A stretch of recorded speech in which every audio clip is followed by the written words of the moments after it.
우리들이 성경에 나오는 그 많은 단어들이 추상적인 단어들이 참 많아요. 사랑하라 이런 것도 추상적이에요. 하나님께 짐을 맡겨라, 짐을 내려놓으라, 이거 다 추상적이에요. 그런데 그 무엇보다도 제 마음을 오랫동안 이렇게 이게 뭘까라고 했던 게 뭐냐면 믿음이라고 하는 단어였어요. 하나님을 믿으세요. 이거 정말 추상적인 단어죠. 제가 하나님을 믿어요. 근데 10년, 20년 교회를 다녀도 저는 전혀 변화되지 않았어요. 그리고 무엇보다도 제 마음에 평안과 사랑이 없었어요. 하나님을 믿는 사람이 왜 이래야 되지? 그래서 이것이 저에게는 큰 수수께끼 같았어요. 그리고 주변에 다른 사람들을 보면서 이 사람들은 하나님을 잘 믿는데 정말 사랑 있고 평안이 있는가? 행복해 보이나? 기뻐하고 있나? 제가 누구를 제일 먼저 살폈을까요? 아니요. 목사, 사모. 하나님을 전하면서 사는 사람들이니까 그들에게서 기쁨이 평안이 얼굴에 넘치는가 봤어요. 근데 성경에 저 같은 사람이 예수님에게 질문한 게 있어요. 요한복음 6장 28절에서 29절에 보면 그들이 묻되 우리가 어떻게 하여야 하나님의 일을 하오리까? 제가 묻고 싶었던 일이었어요. 29절에 예수께서 대답하여 이르시되 하나님께서 보내신 이를 믿는 것이 하나님의 일이니라 하겠어요. 제일 중요한 건 신앙생활하면서 제일 중요한 것은 하나님을 믿는 것이라 그랬어요. 나 믿는데? 나 하나님 믿는다고 교회 다니는데?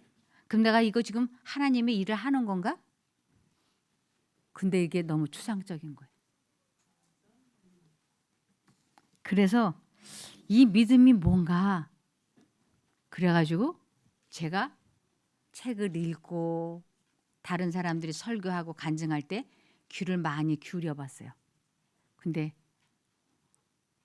제가 잘 해답을 찾지를 못했어요. 그래서 이 믿음이 뭔가 이러면 본론부터 말씀을 드리면 믿음이라고 하는 것은 마음속에 예수님을 모셔서 그분의 능력으로 죄에서 해방되는 체험을 하는 것을 믿음이라 그래요.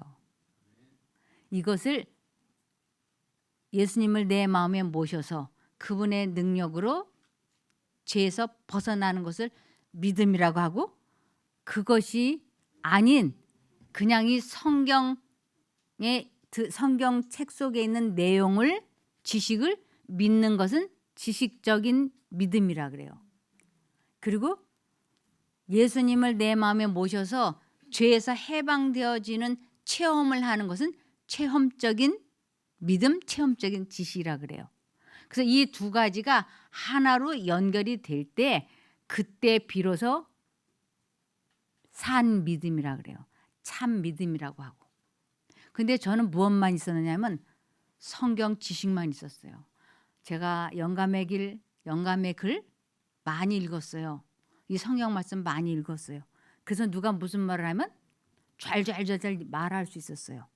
그런데 그것이 내 마음을 기쁘게 하지 않았고 읽을 때는 뭐 좀 깨닫고 감동받아서 눈물도 흘리고 그랬어요. 그러나 그 시간이 지나고 나면 생뚱생뚱했어요. 그래서 내가 성경책을 읽고 눈물을 흘리면서 감동을 뜨겁게 받았는데 왜 내 품성은 변화되지 않지? 그랬어요. 이것은 마치 무엇과 같으냐면 저에게 있어서는 요리 학원에 가가지고 요리를 하나를 배우면 레시피 하나를 받잖아요. 그것을 읽고 볼 때는 제가 그 요리를 완벽하게 해낼 수 있을 줄 알았어요. 그래서 그것을 두고는 주방에 들어가서는 이 레시피대로 제가 하지 않아요. 내 식대로 해요. 그 다음에 또 그 다음 주에 가서 또 요리 학원에 가고 또 레시피 하나를 또 얻어다 놓고 또 놔두고 또 내식대로 하고 이러면 이 레시피가 이렇게 뚜뚜해져요. 근데 이것을 배우고 필기노트 하고 감탄을 했을 때는 내가 그 요리를 할 수 있을 줄 알았어요. 그런데 며칠이 지나고 나면 그렇게 금방 다 할 수 있을 것 같았던 그 요리 지식이 소멸돼서 사라지는 거예요. 그리고 시간이 지나면 레시피는 뚜뚜한데 저는 요리를 할 줄 몰라요. 내 식대로만 하는 거예요. 어쩌다가 좋아 보이는 레시피는 제가 주방에서 이걸 펴놓고 막 흉내를 내서 해보기는 했지만 이것을 꾸준히 지속하지는 않았어요. 제 믿음이 마치 이와 같았어요. 이 말씀을 읽고 듣고 배울 때는 믿음이 내게 있는 것 같이 느껴졌어요. 그러나 제가 실제 생활에 있어서만큼은 아무것도 되는 것이 없었어요. 어쩌다가 아주 간혹 기도를 간절히 해서 좀 버릇이 악습이 고쳐지는 듯 했지만 다시 원위치되는 것이 부지기수였어요. 그래서 나중에는 나는 아무것도 할 수 없어. 아무것도 고칠 수 없어. 그래서 제가 자포자기 해버렸어요. 그리고 내가 이렇게 믿을 바엔 내가 안 믿는 게 낫겠다. 이건 뭐야? 그리고 마음이 평안도 없고 행복하지도 않고 기쁘지도 않고 이것은 한마디로 지식적인 믿음만 있었고 체험적인 지식은 없었기 때문이었어요. 그런데 제가 이 말씀을 읽으면서 어느 날 마음에 제가 굳은 결심을 했어요. 내가 이제 다시는 화 안 낼 거야. 그리고 다시는 불만 불평 말 안 할 거야. 험담의 말 하지 않을 거야. 아주 굳게 결심을 했어요. 질투 이제 안 할 거야. 이렇게. 근데 그 결심을 했는데 얼마 지나지 않아서 그 사건이 그 결심한 것을 시험해 볼 수 있는 기회가 저에게 온 거예요. 제 남편이 제가 생각할 때 잘못을 100% 했어요. 나는 잘못을 1%도 안 했어요.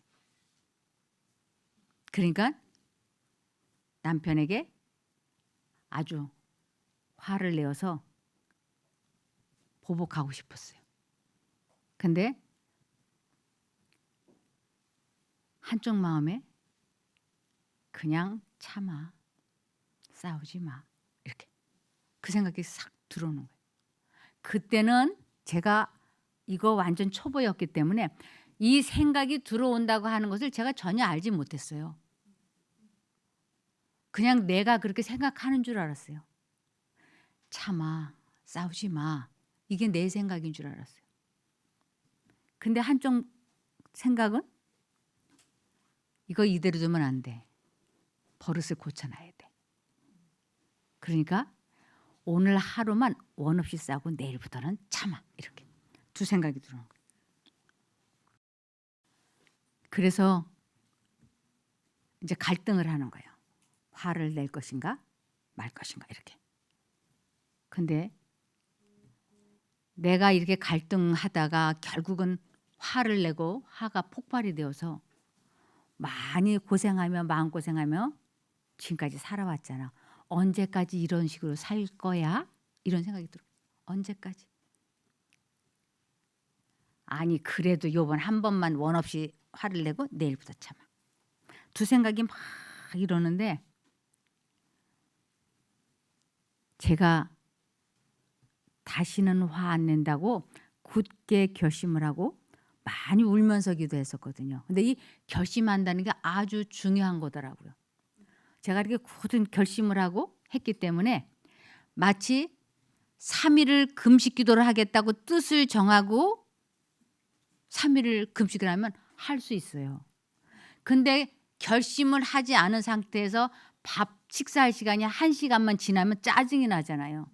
그리고 그 다음에 1시간이 지난 후에 식사를 하게 되면 과식을 하게 돼요. 이것처럼 뜻을 정한 것과 정하지 않는 것은 굉장한 차이가 있더라고요. 근데 제가 다시는 화를 안 내겠다고 하나님께 약속을 하고 결심을 하고 기도를 했기 때문에 하나님의 음성이 화 내지 마, 참아. 언제까지 이렇게 화내면서 살 거야? 그리고 들어오는 생각이 오늘 새벽에도 화 안 내겠다고 결심하고 울면서 기도했잖아 하는 생각이 탁 떠오르는 거예요. 이제 결정을 해야 돼. 원 없이 싸우든가 참든가. 그런데 결심했다고 하는 그것이 내 마음에 무게로다가 딱 자리를 잡는 거예요. 난 결심했어. 오늘 참다 못 참아서 내가 뇌혈관이 터져서 죽어도 참을 거야. 참아보자. 이렇게. 그 참아보자 하는 결심이 마음속에 딱 승과 동시에 제가 하나님하고 진심으로 도와달라고 기도를 했어요. 그냥 하나님 이렇게. 이것은 탄원이며 간구이며 기도이며 부르짖음이었어요. 내가 결심을 하고 하나님께 그렇게 진실로 기도했을 때 내 생애 처음으로 희한한 일을 경험한 거예요. 이 마음의 그 뜨거운 분노가 거짓말처럼 싹 사라지면서 그 하늘의 평안이 제 마음에 충만해지는 거예요. 그리고 그 다음 들어오는 생각이 이것이 하나님을 만나는 경험이야. 이렇게. 처음 경험하는 거예요. 그래서 이게 뭐지? 이게 어떻게 된 거야? 그러면서 이렇게 하면 되는구나. 근데 참을 수 없는 걸 참으려고 하니까 제가 온 전신이 발발발발 떨렸거든요. 그리고 그 눈물이 막 참을 수 없는 걸 참으려니까 막 눈물이 나고. 근데 이렇게 해서 참아지니까 이번엔 감격해서 감사해서 눈물이 줄줄 나는 것이었어요. 이거구나. 이게 하나님을 만나는 거구나. 이것이 하나님을 부르면 내가 알지 못하는 크고 비밀한 일을 보이겠다. 체험해 주겠다. 이거구나. 너무너무 감사한 거예요. 그러면서 제가 이것을 모든 일에 대입을 시키면 되는 거예요. 식욕이나 정욕이나 감정이나 말에나 어떠한 것에도 이 원리를 적용하면 된다. 이것을 그때 깨달았어요. 그래서 그렇게 16년 동안 단 한 명에게도 전도를 못했어요. 그런데 이것을 체험하고 나니까 그때부터는 내 영혼을 위하여 행하신 이 놀라운 경험담을 아무나 붙잡고 하는 거예요. 때를 얻든지 못 얻든지 전도하라는 것이 그거더라고요. 아무나 보고 있는 거야. 내가 왜 하나님 믿는지 아세요? 이래가면서. 내가 왜 하나님 믿는지 여러분 아세요? 첫 번째, 예수님은 내가 지은 모든 죄를 다 용서해 주셨어요. 그래서 나는 죄책감이 없어요. 죄책감은 사단이 주는 것인데 죄책감에서 해방이 됐어요. 두 번째, 같은 죄를 반복해서 짓지 않을 수 있는 힘을 소유했기 때문에 저는 자유로워요. 주의 영이 있는 곳에는 자유가 있느니라 그랬어요. 내 마음에 그리스도를 모시면 주의 영이 내 안에 거하시면 나는 죄에서 해방이 되거든요. 이것을 주의 영이 계신 곳에는 자유가 있느니라. 고린도서 3장 17절에 분명히 말씀을 하셨어요. 주는 영이시니 주는 성령이시니 주의 영이 계신 곳에는 자유가 있느니라. 내가 죄책감에서 해방이 되고 죄에서 해방이 되는 나를 다스릴 수 있는 힘을 소유해서 내 감정 조절이 되고 내 마음이 다스려지고 하는 이것이 좋아서 내가 하나님을 믿습니다. 제가 이 이야기를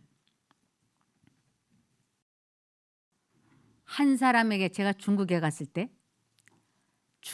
적에 증권회사 지점장을 만났어요. 그 딸하고.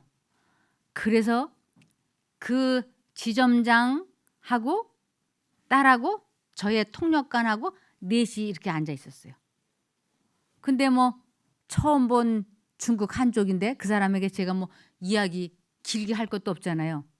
그래서 제가 그냥 간단하게 지금 얘기한 것을 해줬어요. 내가 하나님을 왜 믿는지 아십니까? 나는 예수 그리스도가 내 죄를 용서해 주셨기 때문에 나는 죄책감에 시달리지 않습니다. 죄책감은 사단이 주는 것이기 때문에 저는 그 생각을 통제할 수 있는 힘을 소유했습니다. 그래서 죄책감에서 해방이 되고 같은 죄를 2번 다시 짓지 않을 수 있는 힘을 소유했기 때문에 나는 아주 자유롭습니다. 그랬더니 이 부녀가 너무 놀라는 거예요. 당신의 그 말이 사실이라면 내가 하나님을 믿겠다고. 그래서 그 자리에서 전화번호를 통역관하고 주고받고 하면서 그 자리에서 전도가 됐어요. 이러한 이야기를 하려면 하나님이 내 영혼을 위하여 행하신 이 놀라운 경험담을 말하는 거예요. 이것은 또 다르게는 경험의 노래, 새 노래예요. 이것을 전할 때 사람들은 여러분들도 지금 귀가 쫑긋해서 듣고 있잖아요. 하나님을 안 믿는 사람들도 이런 이야기는 귀가 막 쫑긋해서 들어요. 제가 또 한 번은 버스를 타고 올라탔는데 파란이 깎은 스님이 앉아 있는 거예요. 제가 눈이 번쩍 뜨였어요. 옳지, 제대로 만났다. 그래서 제가 그 사람 옆에 와서 앉았어요. 옆에. 그런 스님 도통하셨습니까? 그랬더니 같은 불교 신자인 줄 아는 거예요. 아닙니다. 도통하신 분 보셨습니까? 못 봤습니다.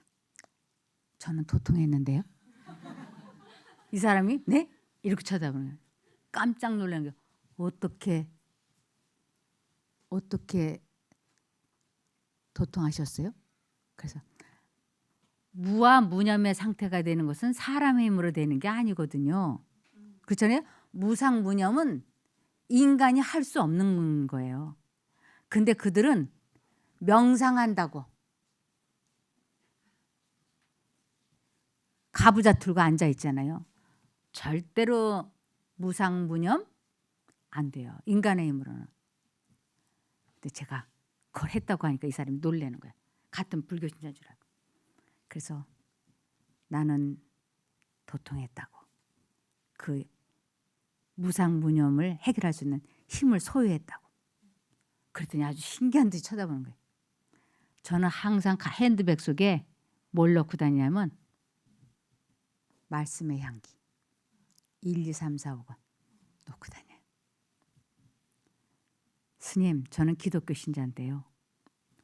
제가 이 도통하는 방법이 이 책 속에 있어요. 그러면서 여러분, 도에 대해서 가장 정확하게 가르쳐주는 사람이 누군지 아세요? 목사예요. 목사가 사람들에게 가르쳐줘야 되는 게 뭐냐? 도에 대해서 알려주는 거예요. 도가 뭐냐? 예수님이 그랬잖아요. 내가 곧 길이요 그랬잖아요. 진리요 생명이니 나로 말미암지 않거나 아버지께로 올 자가 없느니라. 누가 이것을 전해줄 거예요? 목사가, 전도사. 저는 직업이 전도사예요. 제가 아주 만나는 사람들에게 제가 떳떳하게 이야기해요. 나는 직업이 전도사다. 이 도통한다는 거, 이것이 하나님과 내가 통하는 거예요. 예수님이 내가 곧 길이요 진리요 그랬는데 그분과 내가 생각을 주고받고 하는 건 뭐예요? 도통하는 거예요. 그분의 능력이 내 마음속에 들어올 때 내 생각이 통제되어지는 것이에요. 내 감정이 통제되어지는 것이에요. 이것을 믿음으로 말미암는 의라고 해요. 자아를 굴복을 하고 하나님의 생각을 내 마음에 받아들이면 감정 조절이 되고 악습에서 해방이 돼요. 주의 영이 있는 곳에는 자유함이 있다 그랬거든요. 이 자유라고 하는 것은 악도 선도 내가 절제할 수 있는 거예요.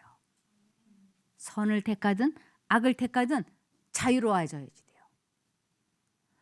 술의 자유로운, 저는 술이 아주 자유로워요. 술을 마실 수도 있고 안 마실 수도 있는 자유가 있어요. 근데 술을 보면 먹을 수는 있어도 안 마실 수는 없어. 이거는 자유가 아닌 거예요. 그래서 하나님을 믿는다라고 하는 것은 두 가지의 믿음이 있는 거예요. 지식적인 믿음. 여기에 지식적인 믿음에 이제 하나님을 내 마음에 모셔서 그분의 능력으로 죄에서 해방되어지는 체험을 하는 것. 그래서 지식적인 믿음 더하기 체험적인 지식이 이렇게 되면 이걸 뭐라 그래요? 이걸 사랑이라 그래요. 그래서 하나님은 이렇게 해서 딱 갖다 붙이면 하나님은 사랑이심이라 그래요. 근데 하나님에 대해서 읽기는 읽었어요. 근데 체험은 해보지 않았어. 그럼 뭐가 없을까요? 체험적인 믿음이 없으면 그거는 산 믿음이라고 하지 않아요. 지식적인 믿음. 그래서 이 세상에 수많은 그리스도인이 있지만 영감의 글을 한번 보세요. 체험적인 믿음, 체험적인 지식이 있는 사람이 거의 없다 그랬어요. 거의 없다고. 다 이 성경책 들고 교회만 다녔지. 자기 감정을 조절하고 자기의 생각을 통제하는 사람은 거의 없는 거예요. 그런데 사람들은 내가 구원받았다라고 착각하고 있는 거예요. 내가 구원을 받을 것이다라고 착각하고 있는 거예요. 그래서 그 부분을 하나님께 대하여 죄를 짓고 있으면서도 자신이 옳다고 생각하며 하나님께서 자신의 행위를 받아주시리라고 믿게 하는 착각보다 더 큰 기만은 없다. 체험적인 지식이 없으면 하나님의 능력을 내 마음에 받아서 죄와 싸워서 이기는 경험이 없으면 산 믿음이 아닌 거예요.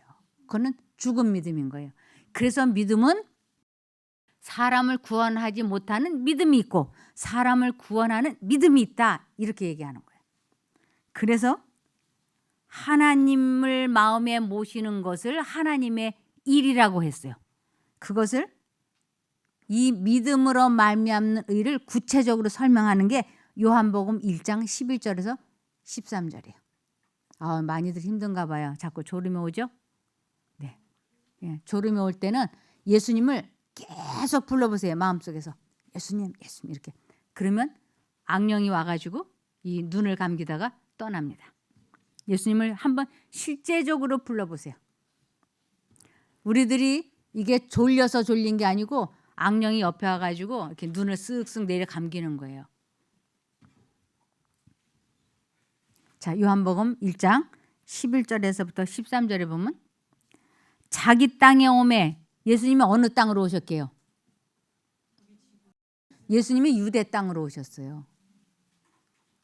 그래서 자기 땅에 오매 유대에 오니까 자기 백성이 영접하지 아니하였으나 그래서 자기 백성 이스라엘 민족이 예수님을 믿지 않았어요. 받아들이지 않았어요. 선택하지 않았어요. 그래서 자기 땅에 유대에 오네 유대인들이 영접하지 아니하였으나 이 영접이라고 하는 건 받아들이는 거예요. 근데 영접하지 아니하였으나 영접하는 자 곧 그 이름을 믿는 자들에게는 하나님의 자녀가 되는 권세를 주셨으니 영접하다 하는 것은 어디에 영접해요? 마음에 모셔 드리는 거예요. 그것을 믿음이라 그래. 여기에 그랬잖아요. 영접하는 자 곧 그 이름을 믿는 자들에게는. 그래서 우리가 하나님을 믿는다고 하면서 그리스도를 내 마음에 영접하지 않고 믿는다. 그러면 하나님을 알 길이 없어요. 체험해 볼 길이 없어요. 반드시 그리스도를 내 마음에 영접해야지 돼요. 그래서 영접하는 자 곧 그 이름을 믿는 자들에게는 예수 그리스도를 내 마음에 모시는 것을 의미하는 것이에요. 하나님의 자녀가 되는 권세를 주셨으니 그랬어요. 그리스도를 내 마음에 영접을 해야 그것을 믿음이라고 그러고 그것을 하나님의 자녀가 되는 거라고 하는 것이에요. 그러니까 예수님을 믿는다고 하면서 내 마음에 그리스도를 모시지 않으면 나는 하나님의 자녀가 아닌 거예요. 죄의 종인 거예요. 사망의 종인 거예요.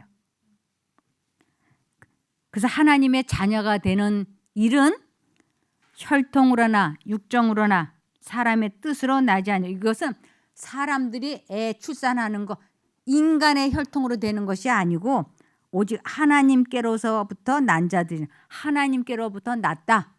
거듭나는 거예요. 하나님께로부터 다시 태어나는 거예요.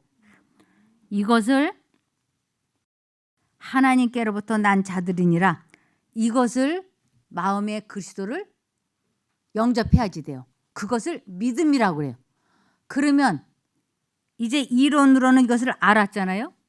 이론으로는 예수님을 내 마음에 받아들이는 것을 영접이라 그러고 그것을 믿음이라 그러네.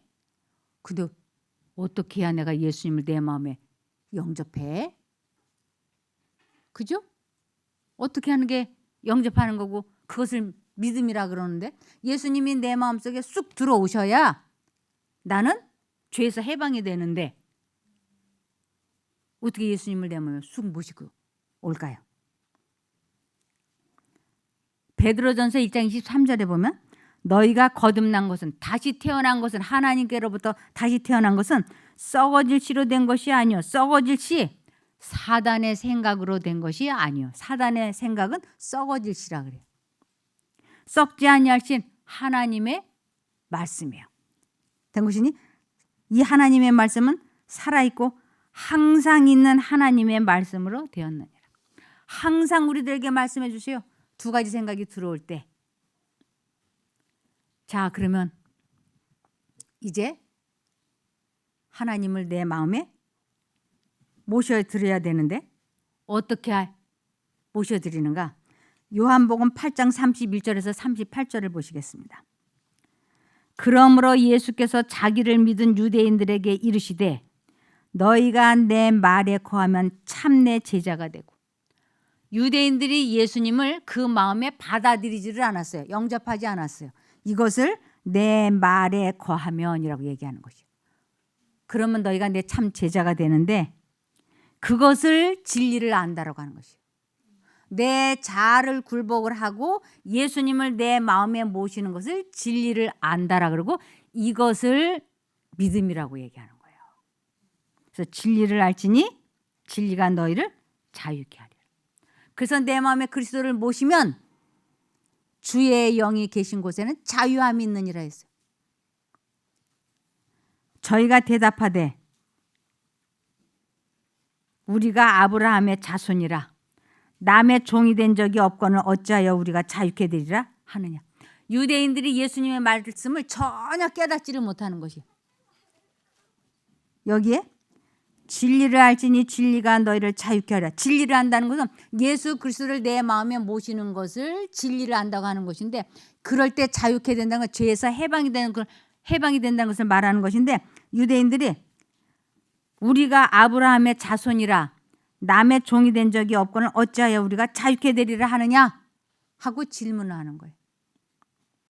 그랬더니 예수께서 대답하시되 진실로 진실로 너희에게 이르노니 죄를 범하는 자마다 죄의 종이라.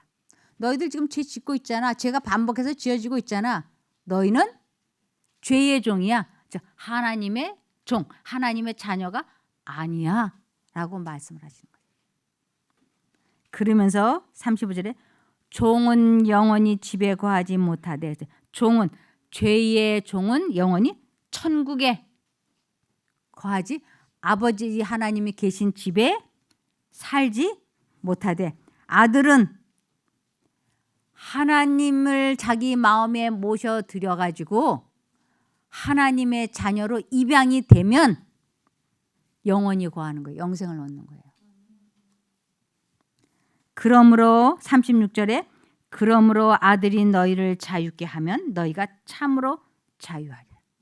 아들을 너희 마음속에 모시기 위하여 자를 굴복하라고 예수 그리스도를 마음에 모셔드리면 그때부터 너희는 참으로 자유, 죄를 짓지 않을 수 있는 힘을 소유하게 되니까 그것을 자유라고 얘기하는 것이에요. 그러면서 37절에 나도 너희가 아브라함의 자손인 줄 아노라. 그러나 내 말이 너희 속에 있을 곳이 없으므로, 즉 너희가 나를 영접하지 않고 있어. 나를 믿지 않고 있어. 그래서 너희는 나를 죽이려 하는다. 그래서 그들은 예수님의 말씀을 그 마음에 받아들이지 않았기 때문에, 즉 영접하지 않았기 때문에, 믿지 않았기 때문에 예수님을 결국 십자가에 달려 돌아가시게 했던 거예요. 그러면서 38절에 나는 내 아버지에게서 본 것을 말하고 너희는 너희 아비에게서 들은 것을 행하느니라. 너희의 아비는 마귀야. 그래서 그들을 보고 뭐라 그러냐면 너희는 마태복음 23장 33절에 뱀들아 독사의 새끼들아 너희가 어떻게 지옥의 판결을 피하겠느냐. 지옥의 판결, 멸망을 너희가 피할 수 없다. 너희는 영생을 얻을 수 없다. 그것을 뱀들아 독사의 새끼들아 너희가 어떻게 지옥의 판결을 피하겠느냐. 그리스도를 마음에 영접하지 않고서는 절대로 죄를 이길 수가 없어요. 그리고 그 마음에 평안이 있을 수가 없어요. 하나님께서 말씀하셨어요.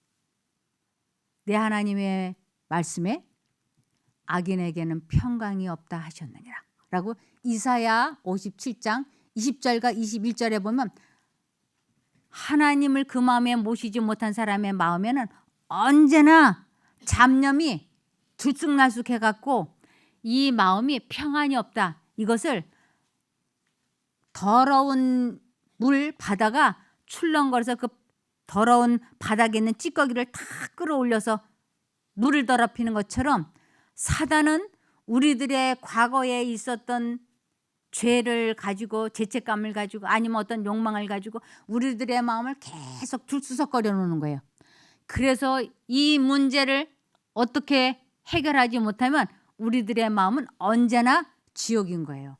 그래서 악인의 마음은 평강이 없느니라 라고 말씀을 하셨던 거예요.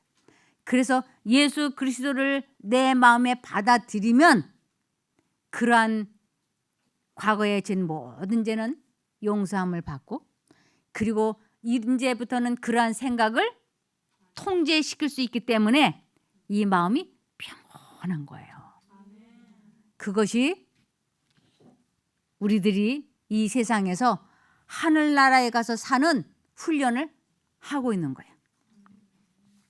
그래서 여기에 보시면 전도서 9장 3절에 모든 사람의 결국은 일반이라. 모든 사람이 다 똑같아. 뭐가?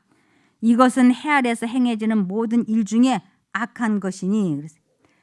이 세상의 모든 사람에게 있는 악한 일 중에 일인데 그것은 곧 인생의 마음에는 악이 가득하여 그들의 평생에 미친 마음을 품고 있다가 결국에는 죽은 자에게로 돌아가는 것이라. 죽은 자가 누군가? 영적으로 죽은 자가 사탄이에요. 결국은 사탄과 똑같은 길을 가는 것이에요. 그래서 이 세상에 수많은 사람들에게 동일하게 일어나고 있는 일들이 미친 마음, 사단이 넣어주는 생각을 거절하지 못하고 있다가 결국은 그것으로 인해서 멸망받게 될 것이다. 이런 것이에요.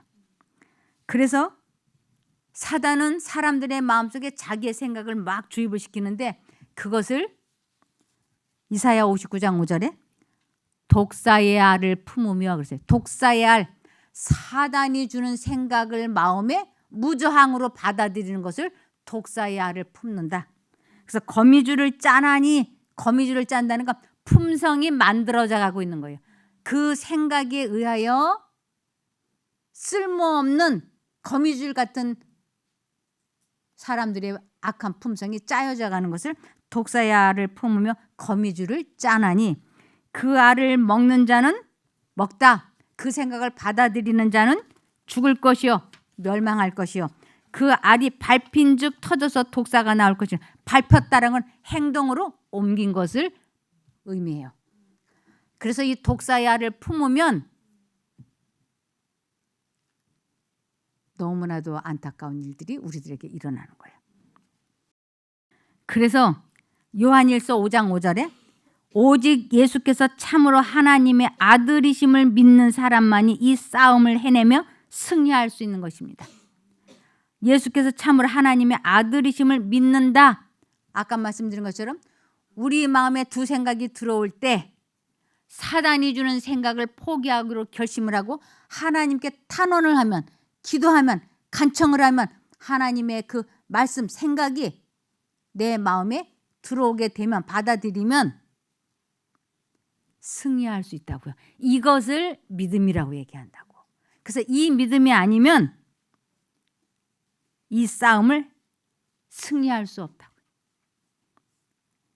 그래서 우리는 모두 다 미친 마음을 품고 사는 사람들이 하나님을 믿는다고 하면서 하나님의 이름을 망령되이 일컫고 있는 것이, 하나님의 이름을 망령되이, 이것은 죄가 없다고 하지 않겠다고 분명히 십계명의 세 번째 계명에 말씀을 하셨어요.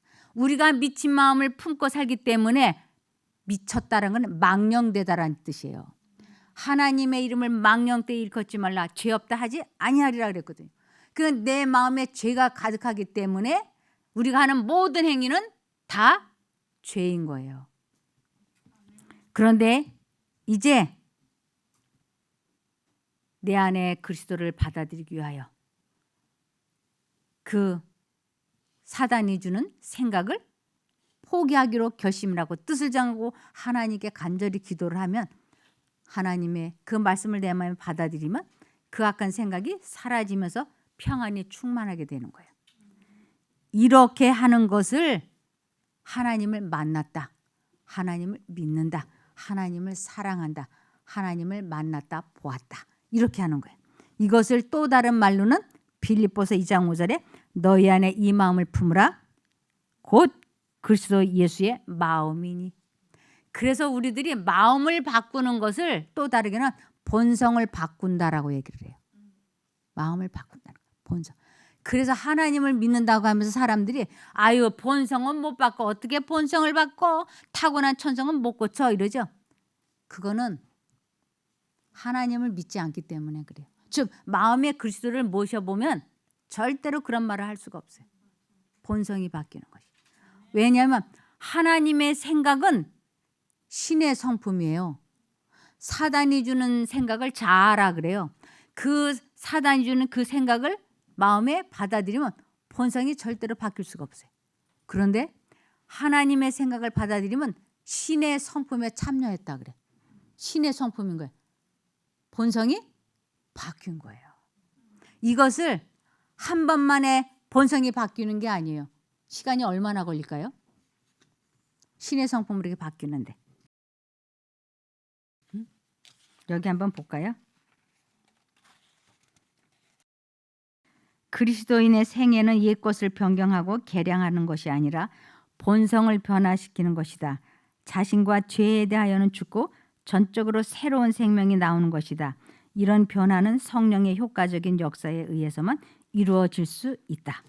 그러면서 이 세상에서 자아에 대한 확신을 갖거나 시험에 대한 위험성이 없다고 생각하는 것은 결코 안전치 못하다. 구주를 받아들인 사람들이, 구주를 영접한 사람들이 아무리 진실하게 회개했다 할지라도 우리는 그들에게 그들이 구원을 받았다 말을 해주거나 그러한 생각을 갖도록 가르쳐서는 안 된다. 왜냐하면 그렇게 하는 것은 그들을 그릇 인도하는 것이 된다. 모든 사람에게 희망과 믿음을 갖도록 가르쳐 주어야 한다. 희망과 믿음, 끊임없이 예수 그리스도를 영접하는 삶을 살아야 된다고요. 비록 우리가 자신을 그리스도에게 바치고 그분이 우리를 받으셨다는 사실을 안다 할지라도 우리가 전혀 시험을 받지 않을 수 있는 곳에 있는 것이 아니다. 하나님의 말씀은 많은 사람이 연단을 받아 스스로 정결케 하며 쉬게 할 것이라고 하셨다. 시험을 참고 견디는 자만이 생명의 면류관을 얻을 것이다. 이것을 끝까지 해야지 돼요. 이것을 성화란 한 순간, 한 시간, 하루의 일이 아니라 필생의 사업이다 그랬어요. 필생의 사업. 이것은 고양된 행복감으로 얻어지는 것이 아니라 끊임없이 죄에 대하여 죽고 그리스도를 위하여 사는 일의 결과이다. 뜻을 정해서 내 감정을, 사단이 주는 생각을 버리고 하나님을 선택하는 일을 끊임없이 해야지 되는 것이에요. 이것을 나약하고 때때로 중단되는 노력으로는 잘못들을 바로잡을 수 없고 품성의 개혁을 단행할 수 없다 그랬어요. 오로지 오랜 끈기 있는 노력, 괴로운 훈련, 쓰라린 투쟁에 의해서만 승리할 수 있다. 어느 날에도 우리는 내일 우리의 투쟁이 얼마나 처절하리라는 것을 알 수 없다. 내일 나에게 어떤 시험이 올지 우리는 알 수 없다. 사단이 이 세상을 통치하는 한 우리에게는 복종시켜야 할 자아가 있고 극복해야 할 얽매이게 하는 죄악이 있을 것이다.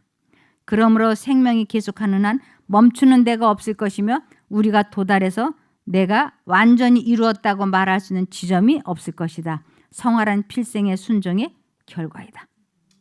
그러면서 마태복음 24장 13절에 그러나 끝까지 견디는 자는 구원을 얻으리라 그랬어요. 끝까지 견디는 자. 그러면서 우리가 품성이 그리스도로 바뀌어지는 것, 이것을 영혼의 성화는 믿음으로 마음의 그리스도를 내 마음에 모심으로 은혜와 진리가 충만하신 그리스도를 확고부동하게 바라봄으로써 이루어지는 것이다. 진리의 능력은 마음과 품성을 변화시킨다. 우리가 이 신의 성품의 본성이 바뀌는 성화를 하려면 끊임없이 그리스도를 바라봄으로 변화된다 그랬어요. 확고부동하게 바라봄으로. 이 바라본다고 하는 게 뭐냐? 생각하는 것이에요. 끊임없이 생각하는 거예요. 예수 그리스도를 잊어버리면 안 되는 거예요. 시편 25편 15절에 내가 언제나 여호와를 바라봅니다. 그러니까 언제나 예수 그리스도를 생각하는 것입니다. 왜냐하면 내가 덫에 걸리지 않도록 막아주실 분이 주님밖에 없기 때문입니다. 그래서 예수 그리스도를 잊어버리면 우리는 바로 낭떠러지로 떨어지는 거예요. 그래서 이 세상에 살면서 우리가 제일 두려워해야 할 것이 무엇인가? 우리는 주님께서 우리를 인도해 오신 길과 우리의 과거 역사를 통하여 주신 그분의 가르침을 잊어버리는 것 외에는 미래를 위하여 두려워할 것이 전혀 없다. 예수 그리스도를 잊어버리는 것, 그거는 재앙이에요. 그건 끔찍한 일이에요. 그래서 신명기 8장 11절에서 19절에 이렇게 말씀하셨어요. 여러분의 하나님 여호와를 잊지 않도록 조심하십시오. 예수님을 잊어버리면 너무나 끔찍한 일이 일어나요.